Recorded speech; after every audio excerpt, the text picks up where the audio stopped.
আজকে একটা রেডিমেড কামিজ, এটা কাটা কামিজ, হ্যাঁ, এটা ভাঁজ করব।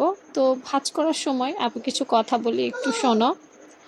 দেখো, এই ধরনের থ্রি পিসগুলোতে ওনারা কিন্তু নিজেরাই ডিজাইন ফিক্সড করে দেয়।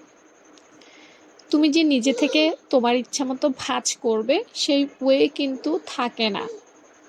আমার থ্রি পিসটার দিকে লক্ষ্য করো, মাঝখান থেকে কিন্তু ওনারাই কি করেছে, একটা ডিজাইন দিয়ে দিয়েছে। তো তুমি চাইলেও এই ডিজাইনটা এলোমেলোভাবে করতে পারবে না, যেভাবে দিয়েছে সেভাবেই সেট করতে হবে।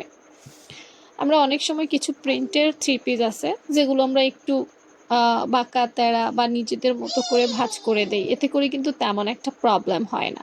বাট এটাতে করলে হবে কি, পরার পর হয়তো তুমি কাটিং করে ফেললে, সেলাই করে ফেললে, কিন্তু যখন কাস্টমার এটা পরবে তখন দৃষ্টিকটু দেখা যাবে।